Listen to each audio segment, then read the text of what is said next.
We're live. Hey, good morning. 5 a.m. Mester Scrum Show. Hope you're doing well. And we're live here on our 658th episode of the show. And today I want to talk about high-performing teams in conflict and how they deal with it, and why they appreciate conflict.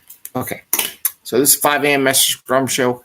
I am Greg Mester, Scrum Master and Agile Coach, and here we talk about Agile and Scrum in a practical and tactical way so you can bring value to your customer and not work those crazy hours. Get home to family and friends, have some fun like I did over the holiday weekend with my family, getting some exercise in, watching fireworks and just having fun in the office and at home.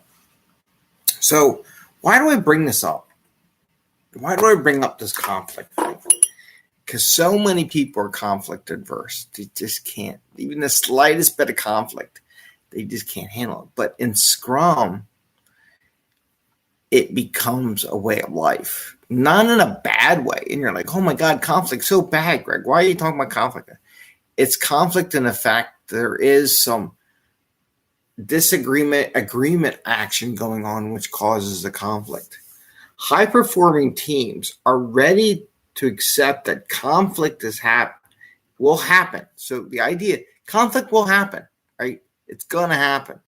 High-performing teams know how to use it and adjust it and use it to their betterment, okay? To say conflict will never happen is a false narrative, all right?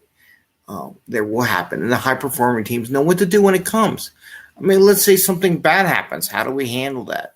We have a disagreement with another team. How do we handle that? How do we get through that barrier of conflict rapidly into an agreement where everybody moves in the same direction? So these high-performing teams will use the conflict as an enhancement to what they're doing. They will grow. So when we talk about daily scrums, the other day I talked about daily scrums, how the team had conversation, how they had strife, but conflict was, I need some help. I need someone to come help me. The conflict in Scrum, why Scrum is for complex solutions, is that it gets more than one person's idea on how to solve the problem together.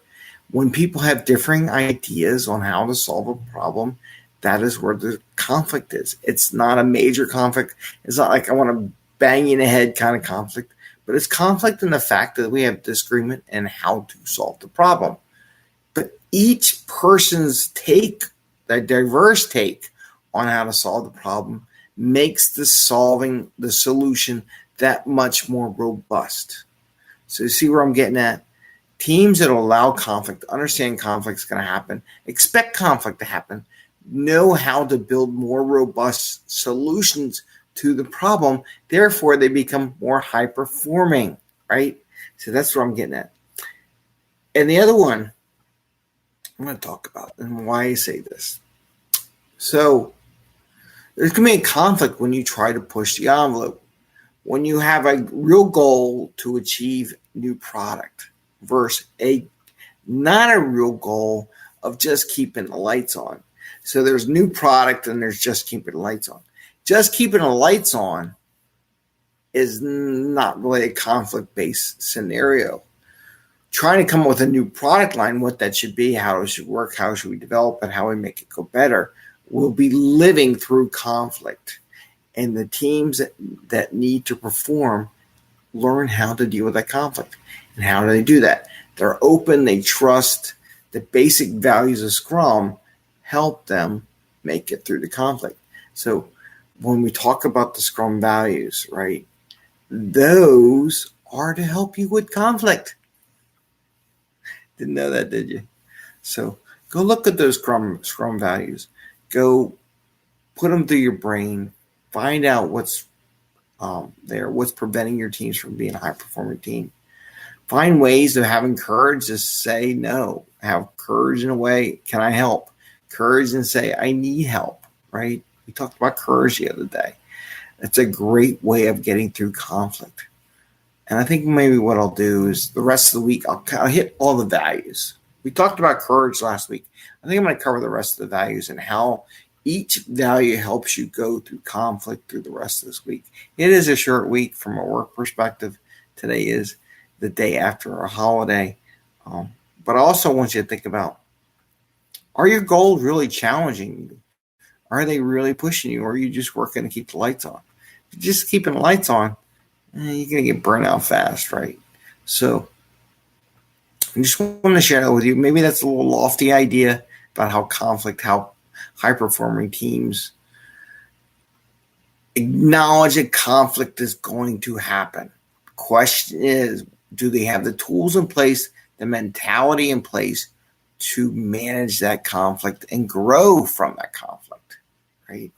And our job as Agile coaches and Scrum Masters is use those tools to help them grow in that conflict realm, because it's always going to happen. Don't tell me every day there's conflict. I don't think there's a day in my life I don't have conflict. Sometimes I do really good. Sometimes I do really bad. So with that, I'm going to leave it at that because it is a Tuesday, I guess. And I want to wish you all the best. Please give us a thumbs up. Don't forget we have podcasts out there that we're sharing around the world. It's actually growing pretty well, so that's great. Please give us a ring once, twice for when we go live. And